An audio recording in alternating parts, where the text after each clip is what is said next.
What's up guys, hello to Footballtalk here, with our second video of the week, discussing the draft classes and roster constructions of all 32 NFL teams.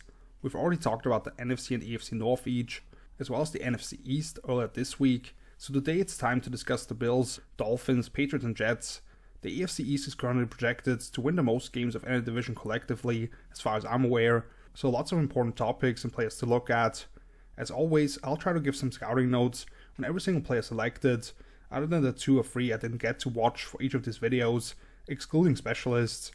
Then we talk a little bit about what those classes represent as a whole, and at the end of the video I stack them up against each other. Timestamps are down below in the video description, and so are my social media handles, as well as the link to my page hellotofootballtalk.com to check out all the work I put out there if you're interested. That includes extensive draft profiles, prospect rankings, a general recap of the draft, and some of my favorite fits for undrafted free agents. Without losing any more time, let's kick things off with the Buffalo Bills. I'll quickly run you through these picks. First round, 25th overall, Dalton Kincaid, the tight end out of Utah. Second round, 59th overall, O'Cyrus Torrence, interior offensive lineman out of Florida. Third round, 91st overall, Dorian Williams, linebacker Tulane. Fifth round, 150th overall, Justin Shorter, wide receiver Florida. And then 2 7th rounders, 230th overall, Nick Broker, interior offensive line out of Ole Miss. And then 252nd overall, Alex Austin, cornerback Oregon State. Buffalo gave up pick 130 to Jacksonville for moving up 2 spots ahead of the Cowboys, who probably were eyeing tight end themselves, considering they took one in the second round, and get what I believe was the clear-cut T1 of this class in Dalton Kincaid. Maybe not your typical wide tight end, but I think he's actually underrated as a blocker in terms of striking low with his hands, providing consistent leg drive, good short area agility to get the back out to the corner and wide zone, and really snatches up smaller bodies in space. Of course, you draft him for what he's as a receiver, where he features good burst off the line and can work down the field, but you love how loose he's in his hips to sink and cleanly get out of his transitions, shows good understanding for how to attack the edges of defenders in man, excellent awareness for finding soft spots in zone coverage, and sliding away from ancillary defenders. Plus, then he catches everything thrown his way, plucking balls off his toes, snatching it over his head, holding onto the ball with a defender climbing over his back, and dealing with premature contact. After that, he's so efficient with getting up the field without any wasted movement, not allowing tackles to get a straight shot on him, and bringing power to churn out extra yards. You're not going to ask him to just move people against the will and line, tends to get his head too far in front in that regard, and he's not like a Kyle Pitts level prospect in terms of the explosive athletic profile, but I think this is a weapon in the NFL who makes the Bills' offense so much tougher to handle, because he has solutions against different coverages, gives you another chain mover along with Stephon Diggs, and somebody who can actually make things happen after the catch. Dawson Knox will still have his role, and I'd expect more 12 personnel from Buffalo, since Kincaid can basically be a big slot receiver. Then they come back in round 2 and get a guy I would have been fine with them taking at 25 or 27 in O'Cyrus Torrence, my top ranked guard in this draft, and just looking at it aesthetically, exactly what you want a guy at the position to look like. Great girth throughout his frame at 6'5", 340 plus pounds, massive hands, being able to latch and create lateral displacement on an angle, but also apply rotational force and dig guys out of the lanes. You're not going to run through this wall in protection, absorbing power with his massive lower half, putting rushers on the ground if he catches them off balance momentarily, and deliver some wicked rip shots when he doesn't have a direct assignment. He transferred to Florida from Louisiana this past season, but on 1,500 pass blocking snaps for his career, 0 sacks, and just 1 quarterback hit as a 4-year starter. That's just insane. Now, his foot quickness is more so average, I would say, and you see him overextend at times, working against rushers who have a bit of a runway, while sudden moves on the second level can elude him every once in a while. But I thought if you were looking for a true guard in the Brandon Brooks, Mike Iupati mold, this was clearly the top name available. There'll be a 4-headed battle for those 2 guard spots with Brian Bates, Connor McGovern, David Edwards, and Torrance. So either way, they'll have a much better depth than a year ago, but I believe the rookie certainly wins one of those spots in camp. And then for the people following me on Twitter or Instagram, when I put out a day 2 mock following the first round, I actually predicted this one exactly at 91st overall, thinking Dorian Williams would be a great fit in Buffalo. Just love the explosiveness, length and ferocious mindset that he brings to the table to deal with blockers in front of him, but it's also sudden to elude bodies when he has space to navigate it through traffic.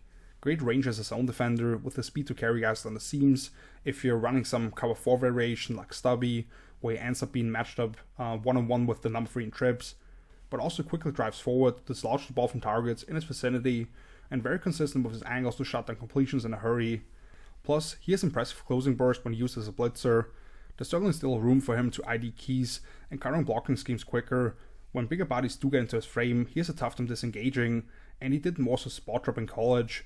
But those are a lot of similar things that Tremaine Edmonds showed as a young player, where Williams' length is a big plus, and if he can figure out how to actually squeeze down windows in zone coverage, he can be a very effective player for them next to Matt Milano.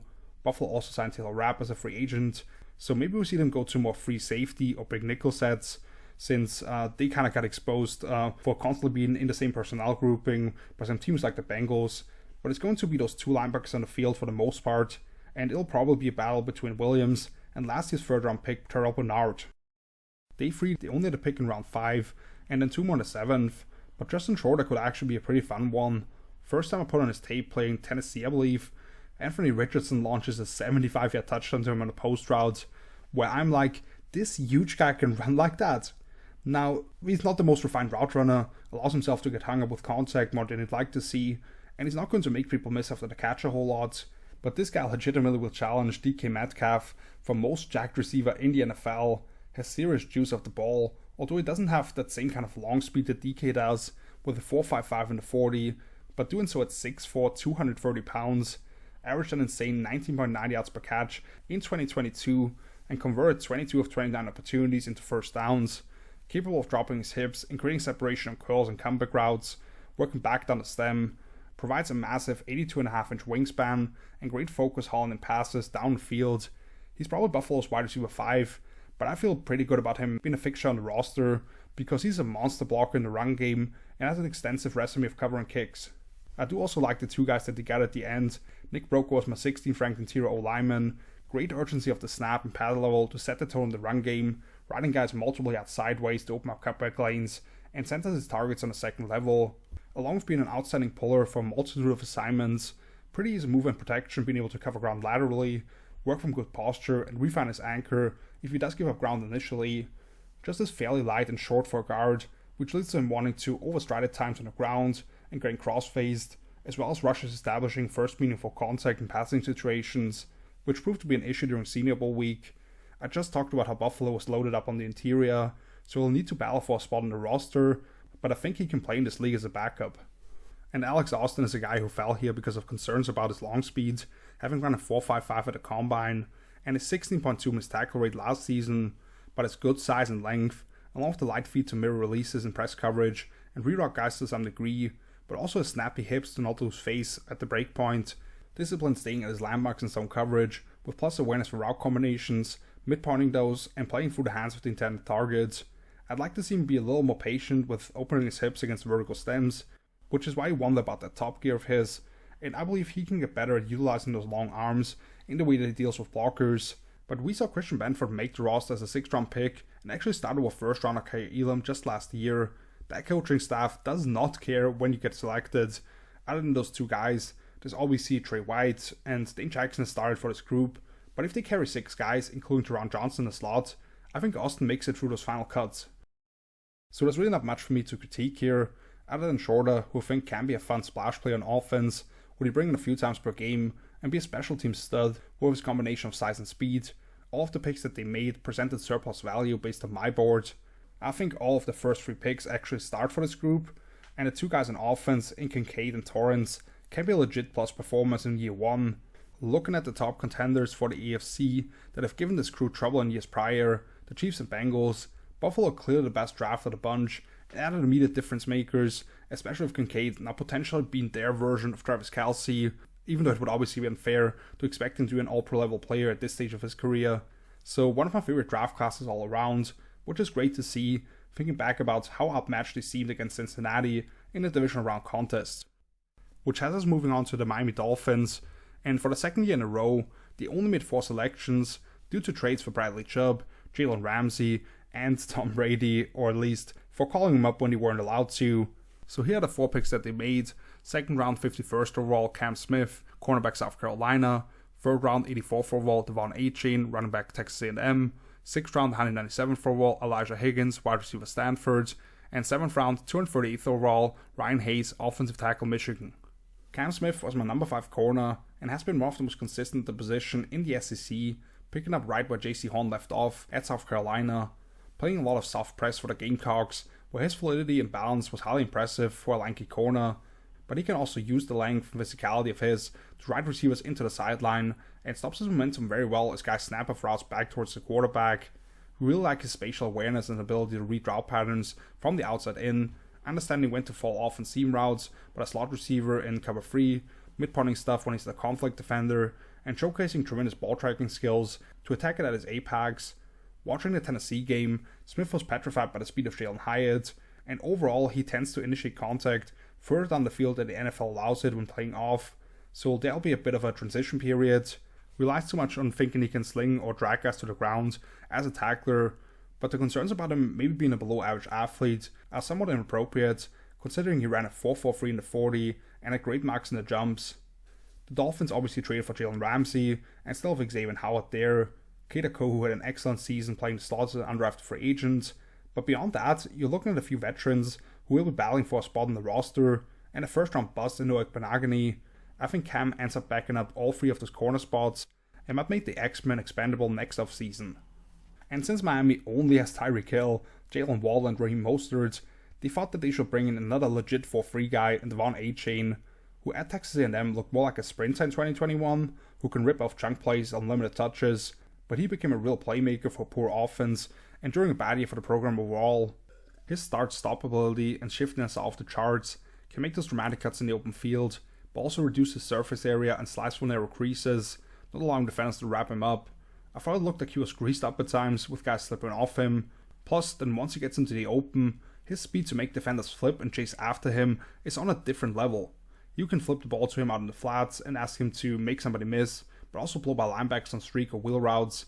And for a guy at 5'9", 185 pounds, I thought his ability to attack the inside half of blitzers and ride them off track and pass pro was actually impressive. Certainly on the small end of the spectrum, where he won't just drive the pile and would rather try to stop and try to find an escape route, instead of just getting what is there. And with 29-inch arms, there is a limited catch radius, but I think with the improvements he's shown at incorporating more incremental movements to set up blocking schemes, the skills as a space player, and what he can provide in terms of an explosive element and limited touches, I could see this become a true three-way split for the Dolphins between him, Mostert, and Jeff Wilson, where he's the most comfortable flexing out wide when you want to spread out and empty for Tua. Now, all the way in the 6th round, Elijah Higgins is a guy that you can either label an oversized slot receiver or potentially a move tight end, which is funny because they just got rid of Mike Gesicki, which they could not wait to do. But while Higgins has no experience of playing in line other than those reduced splits and pinning guys inside, he's actually a really good stock blocker and somebody who can help spring those explosive wide receivers free in the screen game, shows good burst when given a runway to get even with a safety on slot fades or benders, displays great awareness for when to stop or slow down his routes against wide space in zone, which makes him a great fit for the way Miami wants to hit those windows in the RPO game. Plus, when he can stride it out with the ball in his hands, he covers pretty good ground and has some shiftiness to him. Doesn't always play with that type of urgency or as big at the catch point as you'd like to see, and he really struggled during Senior Bowl week, where I felt like he kinda got it in his own head about catching the football. But even with Alec Ingold being more your designated move blocker pretty much, and a bunch of more traditional wide tight ends, this gives them a bit of a different dimension, and for pennies, rather than Gesicki on the franchise tag. And Ryan Hayes is another guy I had a bad start of the process with, because he got his ass run through a couple of times during Senior Bowl practices, and you see that to some degree on tape against guys who can convert speed to power effectively, where he ends up bear hugging them and is outreached regularly with those 32.5-inch arms. But I thought watching the Michigan tape, he was able to find leverage and drop the anchor better than anticipated, offers a rapid first kick and is able to cut off angles for edge rushers, good bend in his knees and patience to counter rush moves, not allowing a single sack this past season, while in the run game he plays under good control, adjusting his stride length accordingly to the width of his man and calling on down blocks against D tackles, consistent with his hand placement, and excellent awareness for how assignments can alter if the defensive picture changes shortly before the snap.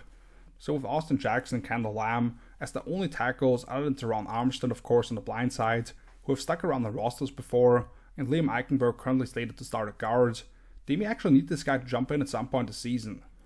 So this once again was the smallest class of the draft, but just like last year, I think all 4 of these guys, while maybe not week 1, will have a certain role and impact on this team. The speed on offense is just absurd now with the addition of A-Chain, The corner group should be much improved, with less shifting around names. The two guys from day 3 could both see the field for extended stretches as backups if there's some injuries, and it makes sense with how they've constructed this roster, with a bunch of highly drafted or paid guys, and needing the rest of the depth chart to hold together. If they can, this is a legit contender not only for the division, but also the conference as a whole. And I think they secured themselves for some high contributors missing time with the guys that they brought in here. And they also secured themselves the top 3 or 4 punter this year without having to spend a mid-round pick on him in Michael Turk from Oklahoma. Let's now move on to the New England Patriots, who have 12 picks total, by far were the busiest during draft weekend. Here's what they selected. First round, 17th overall, Christian Gonzalez, cornerback Oregon. Second round, 46th overall, Keon White, edge defender Georgia Tech. Third round, 76th overall, Matsi Mapu, the linebacker/safety out of Sacramento State. Then 3 fourth rounders, 107th, 112th, and 117th overall, Jake Andrews, interior O-lineman out of Troy, Chad Ryland, the kick out of Maryland, and Sadie Sow, the interior O-lineman out of Eastern Michigan. Then he goes straight back to the interior O-line. In the 5th round, 144th overall, with Antonio Maffi out of UCLA. Then 4 6th rounders, Keyshawn Booty, wide receiver LSU, Bryce Baringer, the punt out of Michigan State, Demario Douglas, the wide receiver out of Liberty, and Amir Speed, the cornerback out of Michigan State. And then in the 7th round, 245th overall, Isaiah Bolden, the cornerback out of Jackson State. The Patriots were able to pick up the 120th selection from the Steelers, moving back 3 spots to 17th overall, and still get what was considered a top 2 corner and top 10 overall player in this class in Christian Gonzalez. I loved Illinois' Devon Witherspoon, and there's some versatility in terms of alignment opportunities and coverage he can play. But Gonzo is the prototype for an outside corner, 6'1.5", just under 200 pounds, tested in the 89th percentile or better in the 40 in both the jumps. Very smooth mover despite that size, with no issues flipping and running with guys down the field, but oftentimes denying receivers to even get to the edges of his frame with his patience off the line, while having added some fake jams and learned some better ways to minimize space throughout development. I like the way he can force quarterbacks to throw underneath with his body language in zone, yet arriving there in a hurry and being a reliable tackler, and you watch a lot of the catches further down the field that he did allow. He was right there in position and just didn't want to draw a flag. Now he doesn't have the junkyard dog mentality that I would discuss with Witherspoon, being vulnerable to some push-offs late and not raking for the catch point in an aggressive enough fashion that knocks the ball loose at the rate that you'd like to see. But this kid hasn't even turned 21 years old quite yet, and I thought he was the first true steal of the draft. I believe Belichick gets a new version of Stephon Gilmore here, and it makes a lot of sense considering how many small corners they have on the roster, having drafted Marcus and Jack Jones last year, and now you get your more traditional long outside corner that allows you to lock him on one of those outside receivers and roll coverage away from him, while the guys on the other side can drive on the ball from off alignments more freely. Just a tremendous pick. Then they come back in round 2 and get a guy who looked as pissed as anybody I saw on draft weekend when we saw him get off that call, because he had waited in the green room in Vegas and someone made it to 46th overall, and that's Keon White. I personally saw him more in that range all along, because he's a raw player in terms of the ability to ID run schemes, the hand usage, rushing the pass with a plan, and stringing moves together, while already turning 25 years old at the end of this upcoming season. But I just didn't believe a 6'4", 280-pound defensive lineman who was tracked at 21 miles per hour with 34-inch arms and this amount of natural force makes it out of the first round. The way this guy moves at that size, the power to create chaos in the run game by slanting across the face of blockers or crashing into pulls is crazy, and he already had 42 total pressures across 276 pass rush opportunities this last year, despite not really knowing what he's doing yet, relying on his physical tools and long-arming guys, showcasing the flexibility to circle around bodies while flashing a rapid spin move. Matt Judon has been a stud for New England obviously since they traded for him a couple of years ago, and Joshua Uche brings a very different element than we're used to from them, as more of a closer or as a secondary man on twists and a bend to win around the corner. But now you throw in this guy who can cave in one side of the protection and be a plus run defender as a 5 technique or big defensive end. I think he fits very well. Matse Mapu in the third is an interesting one and very Patriots-like, a little earlier than I expected, but a really fun player. Once again, I first laid my eyes on him as a late call-up from NFLPA to the Senior Bowl, and this dude was flying around all week, filling on the front side and crashing through one shoulder to fullback, scraping things down from the backside, making plays and balls thrown over his head, and raking out of the hands of nearby targets. Very much a hybrid defender who moved closer and closer towards the ball during his career at Sac State. Most recently as this overhang defender who could use his 80-inch wingspan to keep his frame clean against blockers, but we've seen him knife through gaps and create issues now as well, playing between the tackles. light on his feet, being able to float around and change directions whilst playing with his eyes on the quarterback and zone, but also carrying guys vertically. That lanky frame does create some issues when he does have to deal with bigger bodies in his face, and then he tends to dip his head when trying to secure tackles in space. However, the reason he wasn't discussed a whole lot during this process, and not for me, I actually wrote about him after the Senior Bowl, is that he was looked at as somewhat of a positionless player, I would say. But who else but New England making the most of that? Looking at the way that they've used somebody like Kyle Duggar, Jabril Peppers, and others, Mapo was already a demon on special teams in college, so I expect him to earn his stripes there, and then line up all over that defense if he can handle it mentally. I'll try to be a lot quicker on the day 3 guys. Once again, I won't comment on the specialists here. They actually traded up 8 spots early on day 3 in exchange for pick 184 in order to secure themselves the second kicker off the board in Chad Ryland. And then they got Bryce Behring in the 6th round, who did stand out every time I watched Michigan State, which, to be fair, if you make 9 day 3 picks, I can cut you a little bit of slack here, even though the kicker was definitely early. I don't have anything on the 2 corners at the end of the list here. I only got to like 38 names at the position, and those 2 weren't any part of it, unfortunately. I did watch the 3 interior O-linemen, who they all picked within 40 spots of each other, so let me quickly group those together. Jake Andrews was the one that had me scratching my head a little bit, because while he's a very crafty player with tremendous communication skills, offers a tight grip, fluidly transitions to a second level, and shows active eyes and protection, but not explosive out of his stance, and gets steamrolled by some powerful nose tackles at times. Tony Mafi, I absolutely love. I already talked about him in detail as part of the My Guys episode, and I have a scouting report up on him at Footballtalk.com if you want to check it out.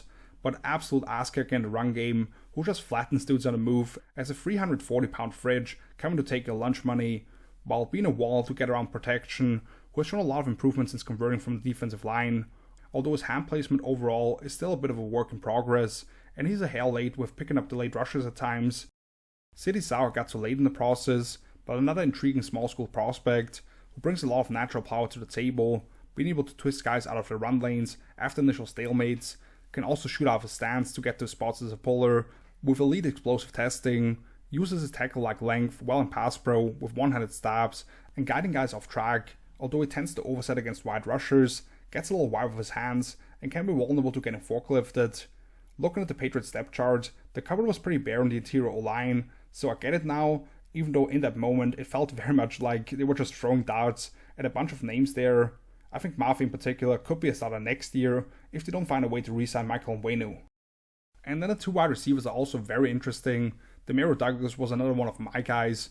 Comes off the ball as a vertical threat consistently, where he can blow by guys trying to play flat-footed, but then he will stick his foot in the ground and explode out of his brakes, while adding in some nods at the top of the route to loose guys.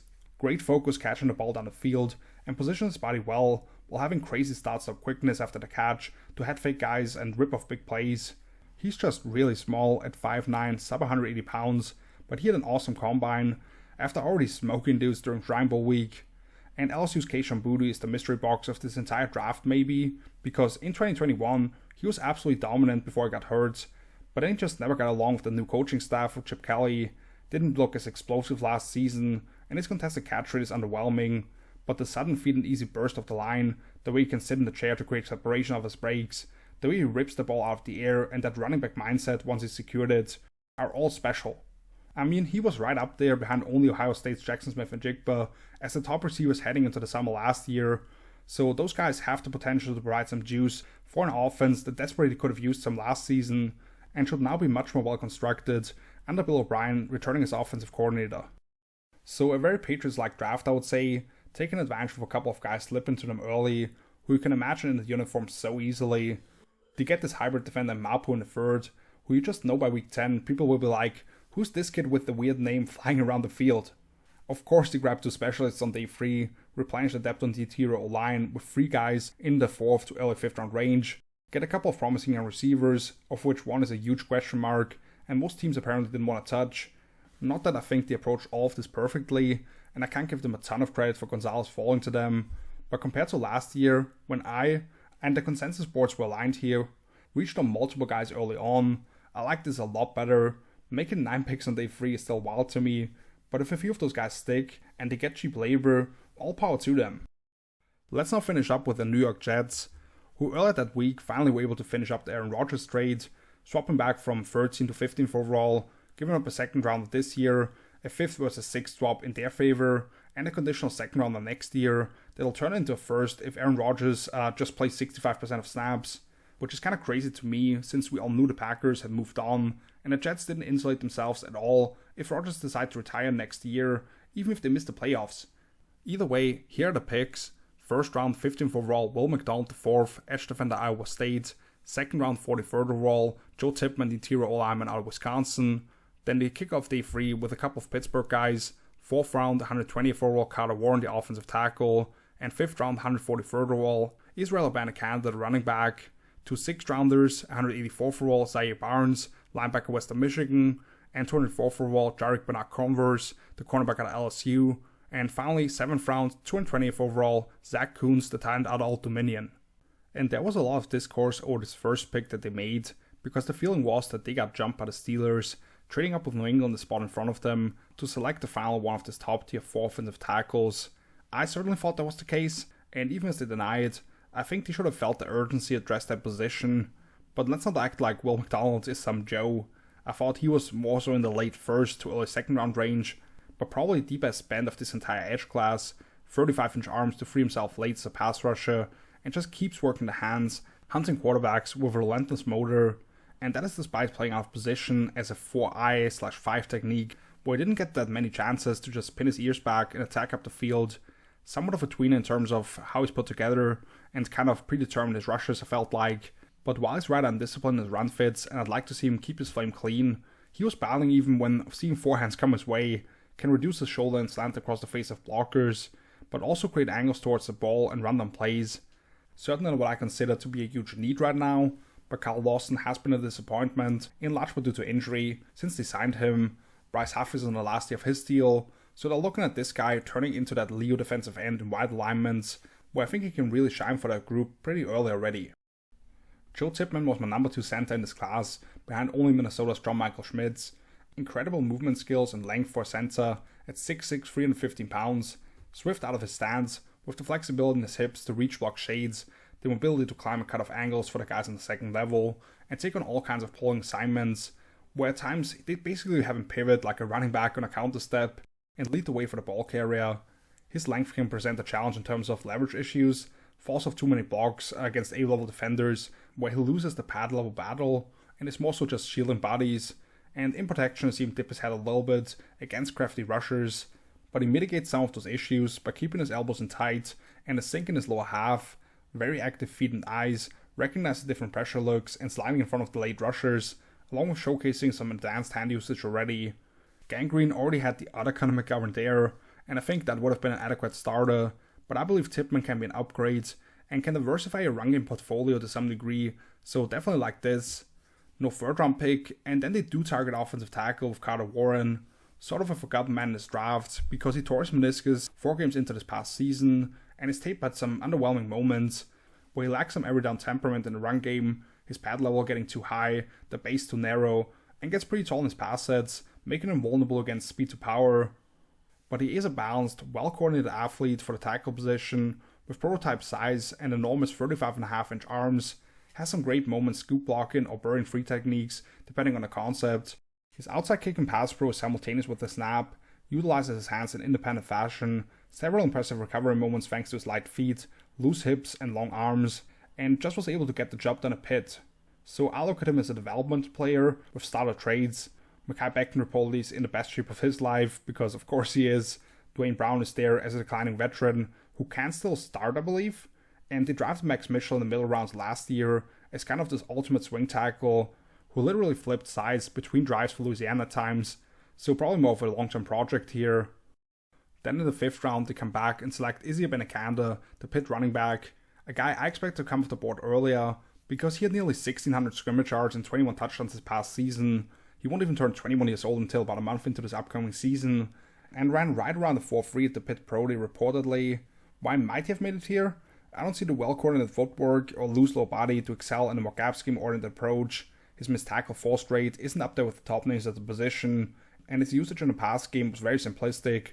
But as somebody in wide zone who has to burst to get around the corner, or stick his foot in the ground and explode through the hole with a freaking jetpack attached to his back to bang his head on the goalpost, he's right up there with the most dangerous runners of the class. When he has a head of steam, he can clear arm tackles and lower the boom on the safety squatting on him. I also think he could be a weapon in the screen game, and I like his approach as a pass protector at least. Him and Breece Hall returning from the torn ACL. Gangrene now has some home run ability in the backfield. I still like Michael Carter Jr. quite a bit as well, and what he can provide as a receiver, and Bam Knight had a nice run at the end of last season. Can't really speak on Zaire Barnes, I just know he's a linebacker that rose late in the process, thanks to great athletic testing at the Western Michigan Pro Day, and he'll probably be a special teams contributor.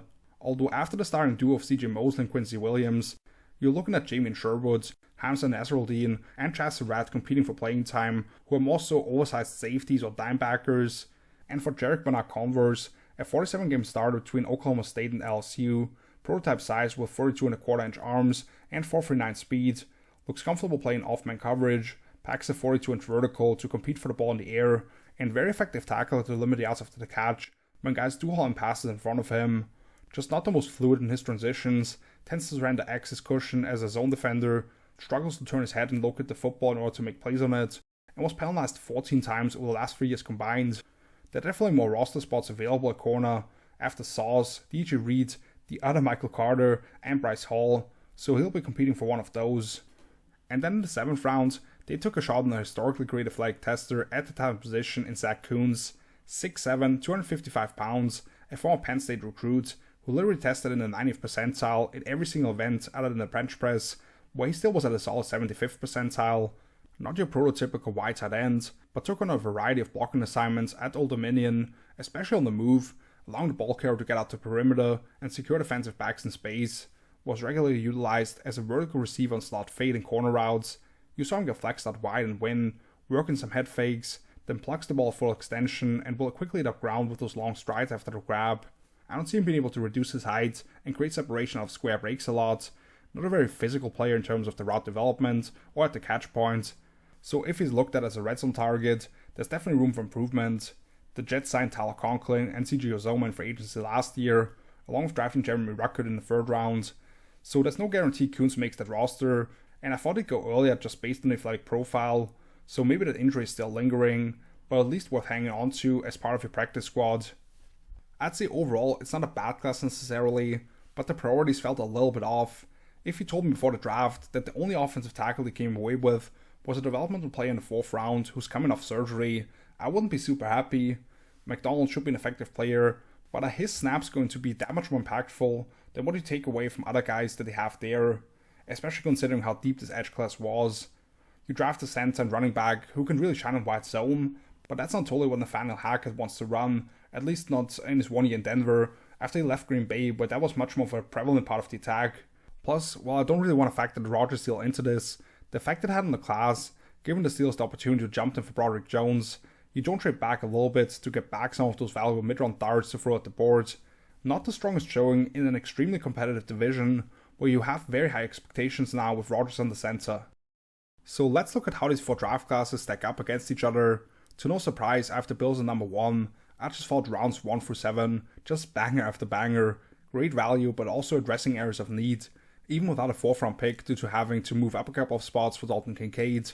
Between him, Osiris Torrance and Dorian Williams, you probably get 3 quality starters and have depth to 3 more positions where you needed some.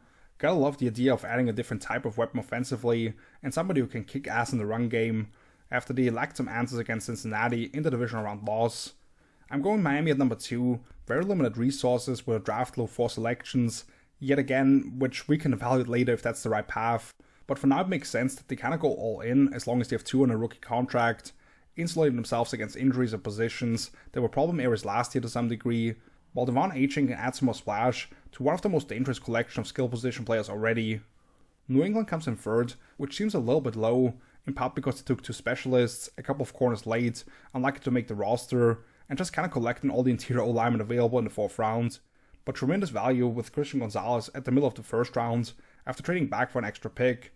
A lot of the draftees I can easily imagine in a Pats uniform. I just would have liked to see them try to find a difference maker on offense before pick 187, after you already picked a kicker 2 rounds earlier. And finally the Jets at the bottom. Depending on if there's any medical concern, as I would imagine, about the final selection, you can argue that they only made 1 true surplus value selection in the middle of the draft. Just mentioned how important it might be yet again for them to have somebody ready to play a tackle, so you don't have to flex Elijah Vera-Tucker out there potentially at some point. Will McDonald a little early for me there, and at least I would have liked to see them pick up an extra pick by moving back a few spots in a class rich on edge rushers, just not quite on the same level as I'm used to with Joe Douglas' draft history by now. But that's gonna do it. Thank you so much for watching. This puts us at the halfway point of our divisional draft and roster review series already. As you can probably tell, I spent a lot of time on studying all of these draft prospects, as well as the rosters to some degree, in order to put out these videos. So if you could show some love by just clicking the thumbs up, and maybe subscribing for future episodes if you haven't yet, as well as share it with a friend or two, that would be awesome. NFC and AFC South are up next. Don't miss those episodes, for two divisions that are very much in transition right now, and we get to talk about the top 3 rookie quarterbacks selected. So, until then, see you later. Peace!